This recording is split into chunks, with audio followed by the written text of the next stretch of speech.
Om Shanti. Good morning.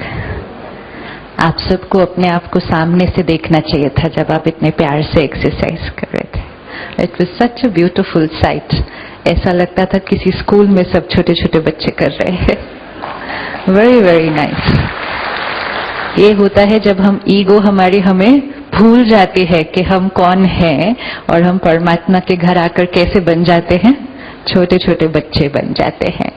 आज सुबह के सत्र में जब दीदी हमें बता रहे थे कि एक भाई जिनका एक्सीडेंट हुआ, दुख आया, तो दुख आते ही किससे नाराज हो गए? किससे नाराज हो गए? हम में से किस किसने ऐसा कभी अनुभव किया है कि जब कोई प्रॉब्लम आती है, कुछ बड़ी थोड़ी प्रॉब्लम आती है हमारे जीवन में, हमारे आसपास किसी जीवन में, या कई बार एक विश्व के लेवल पर भी, कि एक कोई बहुत बड़ी बात हम अखबार में या न्यूज में देख रहे हैं, तो मन में ये प्रश्न उठता है कि भगवान ने ऐसा क्यों किया? आता है ना मन में। अभी जैसे उत्तराखंड में हुआ तो सब लोग कहाँ गए थे और किस भावना से गए थे, है ना? तो ऐसे स्थान पर ऐसी भावना से गए हुए आत्माओं को जब ऐसा कुछ फेस करना पड़ा तो उनके मन में तो कितना आया होगा, क्योंकि घर बैठे हमारे मन में आ रहा था, तो जो गए थे उनके मन में कितना आया होगा कि हम किस लिए गए, हम उसके लिए गए और उसने हमारे साथ ऐसा कैसे कर दिया। तो ये क्वेश्चन बार बार जब मन में आता है तो हम ब्लेम किसको करना शुरू करते हैं? क्योंकि संस्कार है कि जो मेरी लाइफ में हो रहा है उसका रिस्पॉन्सिबल कोई ना कोई बाहर है। तो छोटी छोटी चीजों के लिए तो उंगली यहां रख देते हैं, इसकी वजह से, इसकी वजह से, इसकी वजह से। अब कोई बड़ी चीज होगी तो उंगली कहां रखेंगे फिर? तो उंगली उस तरफ हो जाती है कि उसकी तरफ, उसकी वजह से, क्योंकि बचपन से ये बहुत डीप इनग्रेन्ड है हमारे अंदर कि मेरे जीवन में जो कुछ हो रहा है वो किसकी मर्जी से हो रहा है? किसकी मर्जी से हो रहा है? अच्छा भी जो हो रहा है और जो थोड़ा सा, वो भी उसकी मर्जी से है। आप सब स्वीकार करते हैं इस बात को?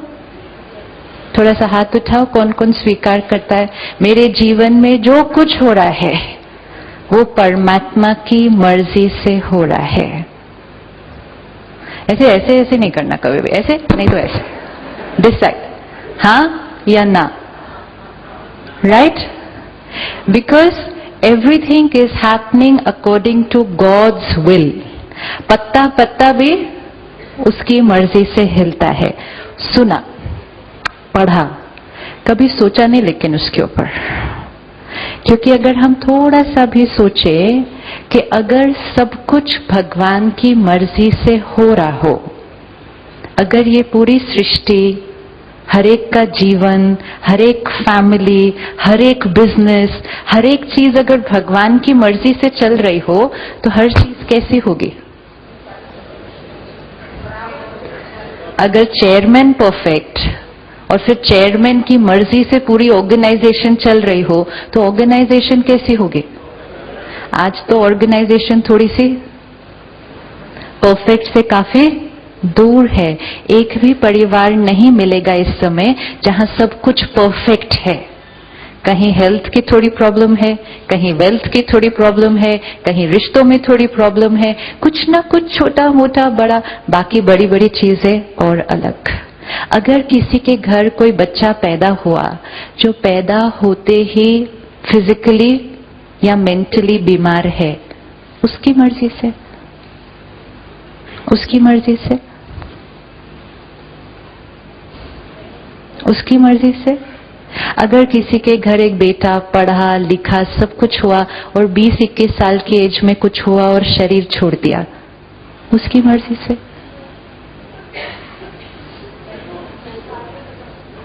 उसकी मर्जी से। अभी कुछ महीने पहले आप सबने सुना होगा, दिसंबर में जो दिल्ली में हुआ, सुना ना? वो लड़की के साथ जो हुआ, कितना खतरनाक, उसकी मर्जी से। हम सबको इतनी ईमेल्स आई उस समय, भगवान ने उसके साथ ऐसा क्यों किया? भगवान ने एक 21 साल की लड़की को किस बात की वो इतनी सजा दे रहा होगा। 21 साल के बच्चे ने अभी जीवन में किया ही क्या होगा इतना बड़ा गलत, जिसके लिए ऐसी सजा मिले। फिर कोई पूछता है कि जब वो हो रहा था तो भगवान ने उसको प्रोटेक्ट क्यों नहीं किया? तो ये क्वेश्चन उठ जाएंगे ना सारे मन में। तो क्या वो जो हो रहा था वो भगवान की मर्जी से हो रहा था? But if everything is happening according to God's will, और जो कुछ हो रहा है वो भगवान की मर्जी से हो रहा है, तो फिर ये सारी चीजें किसकी मर्जी से हुई? थोड़ा सा विचार करना है कि क्या मीनिंग है। अगर आपकी मर्जी से आपके बच्चे का भाग्य लिखा जाए तो आप अपने बच्चे का भाग्य कैसा लिखेंगे? लिखें आपके बच्चे की health fill in the blank कैसी होगी पूरी जीवन? सिर्फ अच्छी? अच्छा, परफेक्ट। और बिजनेस कैसा चलेगा उसका? परफेक्ट। वाइफ के साथ रिलेशनशिप कैसा होगा? परफेक्ट। आगे उसके बच्चे कैसे होंगे? परफेक्ट। परफेक्ट के नीचे तो कुछ लिख ही नहीं सकते ना, कुछ लिख ही नहीं सकते।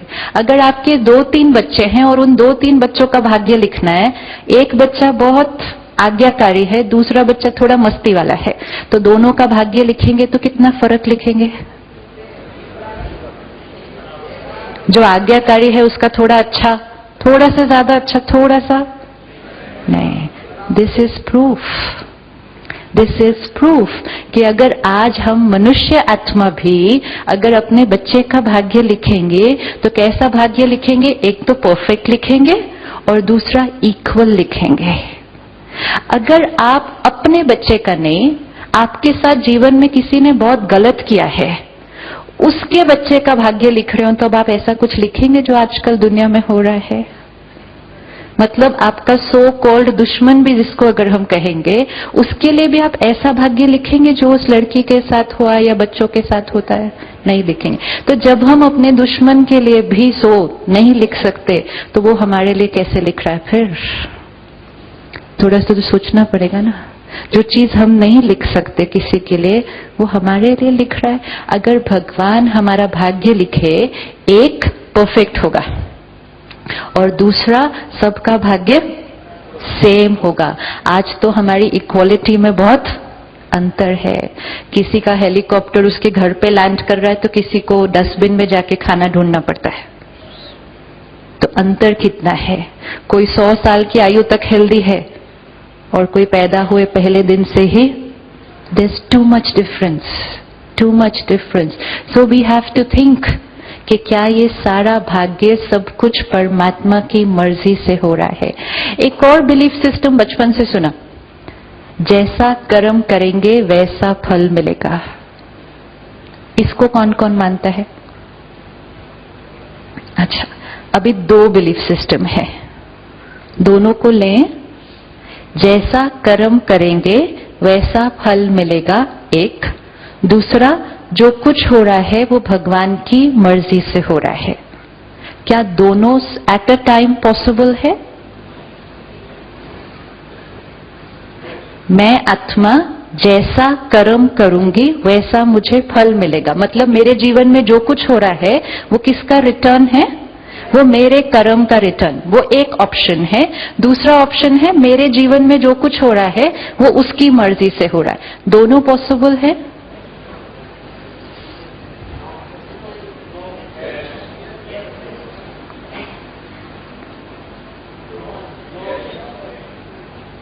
सपोज ये भगवान है, अब ये डिसाइड कर रहे हैं मेरी लाइफ में जो कुछ हो रहा है, ये एक ऑप्शन है। दूसरा ऑप्शन है मैं जैसा कर रही हूं उस अनुसार सब कुछ हो रहा है। तो उसमें फिर इनको कितनी पावर मिलती है? इनको 0 पावर मिलती है। ये दोनों बिलीफ सिस्टम्स में इतना कॉन्ट्रडिक्शन है कि या तो 100% पावर उसकी है मेरी लाइफ को कंट्रोल करने के लिए, या फिर 100% पावर किसकी है? मेरी है। कौन सा ऑप्शन? दोनों ऑप्शन सच हो सकते हैं। एंड बचपन से हमने दोनों सुने और दोनों को सुनते हुए हमने क्या किया? दिस इज द ब्यूटी कहे या क्या कहे ऑफ रिलीजन एंड स्पिरिचुअलिटी, कि हम जो सुनते हैं उसको हम क्या कहते हैं? क्यों? क्योंकि उसको बाहर जाके यूज तो करना नहीं है। जब बैठे वातावरण बहुत अच्छा होता है, वाइब्रेशन बहुत अच्छी होती है, फील बहुत अच्छा कर रहे होते हैं, तो जो कुछ सुन रहे होते हैं वो कैसा लग रहा होता है? अच्छा ही होगा, ये सारा कुछ सच्चाई होगा। बाहर जाके now we have to check कि ये दोनों बिलीफ सिस्टम राइट नहीं हो सकते, दोनों में से एक वर्क करेगा, दूसरा वर्क नहीं करेगा। जैसा कर्म हम करेंगे वैसा फल मिलेगा, तो क्योंकि कर्म अलग अलग तरह के हैं तो फिर फल भी अलग अलग तरह का मिलेगा। और कर्म क्योंकि सेम नहीं है हम सबके, तो फिर फल भी हमें सेम नहीं मिलेगा। तो दोनों में से कौन सा पॉसिबल लगता है ऑप्शन? दोनों में से कौन सा ऑप्शन पॉसिबल लगता है? तो इसका मतलब अगली बार जब भी कुछ होगा लाइफ में तो उंगली कहां जाएगी? अब ऐसे नहीं करना। Why it is risky? क्योंकि अगर ब्लेम उसको कर दिया, रिस्पॉन्सिबल उसको ठहरा दिया, फिर ठीक करने के लिए भी किसको बोलेंगे? और वही हम करते हैं, रोज उसके सामने खड़े हो जाते हैं, मेरे ये प्रॉब्लम ठीक कर दो, मेरे ये प्रॉब्लम ठीक कर दो, क्योंकि हमें लगा लिखी उसने, ठीक भी कौन करेगा? वही करेगा। और उस प्रोसेस में कोई आकर हमको धीरे से कान में बोलकर जाता है, आपकी कुल देवी कुल देवता आपसे नाराज है, इसीलिए आपके साथ ये सब हो रहा है। तो फिर हम क्या करना शुरू कर देते हैं? अपनी कुल देवी कुल देवता को खुश करना शुरू कर देते हैं। क्या देवी देवता नाराज हो सकते हैं? आज सुबह क्या सुना? देवी देवता मीन्स कैसे? देवी देवता मीन्स कैसे? 16 कला, संपूर्ण, संपूर्ण निर्विकारी, संपूर्ण परफेक्शन।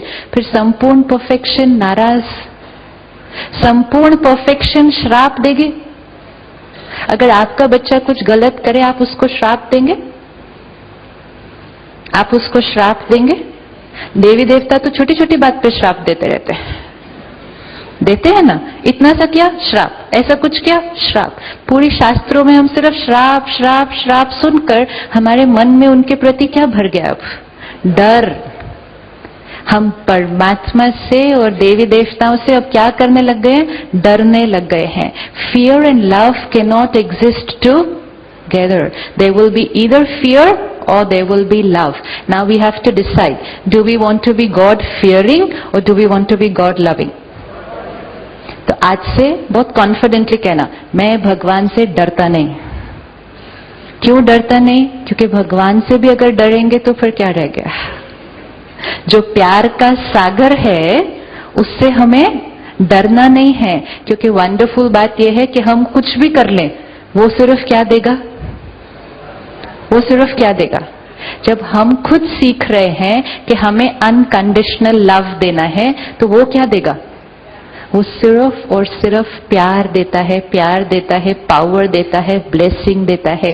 परमात्मा, देवी देवताएं कभी श्राप नहीं दे सकते, नाराज नहीं हो सकते। उनकी वजह से हमारे जीवन में कुछ भी गलत नहीं हो सकता है। रिलीजन में फियर नहीं रखना कभी भी। फियर रख दिया तो प्राप्ति जो होनी है उस रिलीजन से या ज्ञान से, वो प्राप्ति नहीं होगी। फियर उसको ब्लॉक कर देगा। जैसा कर्म हम करेंगे वैसा फल हमें मिलेगा। तो आज मेरे जीवन में जो कुछ हो रहा है उसका रिस्पॉन्सिबल कौन? उसका रिस्पॉन्सिबल कौन? मैं।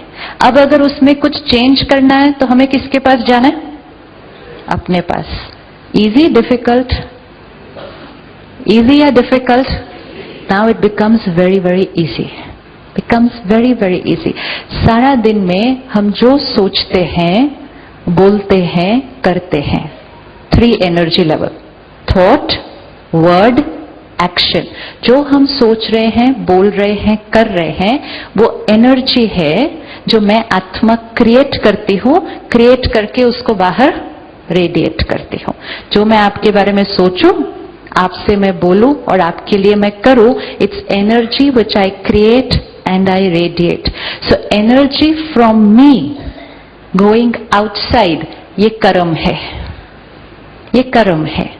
जो मेरे साथ होता है, लोगों का व्यवहार, परिस्थितियां, ये एनर्जी है जो मेरे पास वापस आ रही है। ये क्या है? वो क्या है? एक है एनर्जी जो मेरे से बाहर जा रही है और एक है एनर्जी जो बाहर से मेरे पास आ रही है। जो मेरे से बाहर जा रही है कर्म, जो बाहर से मेरे पास आ रही है वो है फल, वो है भाग्य, वो है डेस्टिनी। मैं इनसे कैसे बात करूंगी? कर्म। ये मेरे से कैसे बात करेगी? मेरा भाग्य, ये मेरा भाग्य। अब इस एनर्जी इक्वेशन को सारा दिन यूज करना है, सारा दिन, कि जो मैं सोचती हूं, बोलती हूं, करती हूं, सिर्फ बोलती हूं करती हूं नहीं, सोचती हूं। इसीलिए कल हमने देखा सिर्फ मीठा मीठा बोलना और नेगेटिव सोचना, तो कर्म कौन सा बन जाएगा? नेगेटिव, क्योंकि तीर कौन सा निकल गया? नेगेटिव। तो जो हम सोचते हैं, बोलते हैं, करते हैं, एनर्जी जाएगी। जाते हुए सबसे पहले किसको मिलेगी? जब हम क्रिएट ही करेंगे तो सबसे पहले किसको मिलेगी? मुझे मिलेगी। Vibrates, radiates, come back, destiny. अब मुझे आज जो कुछ मिल रहा है, बहुत सारी मेजॉरिटी चीजें बहुत अच्छी हैं। एक अच्छा शरीर, एक अच्छा प्रोफेशन, एक अच्छा परिवार, अच्छा धन, स्टेटस, सब कुछ जो मिल रहा है, ये मेरे जो अच्छी एनर्जी मैंने भेजी थी, उस सारी अच्छी एनर्जी का रिटर्न है। अब इसी तरह मेरे जीवन में अगर छोटी मोटी कोई प्रॉब्लम आ रही है, वो भी किसका रिटर्न है? मेरी ही कोई नेगेटिव तीर भेजे हुए का रिटर्न है।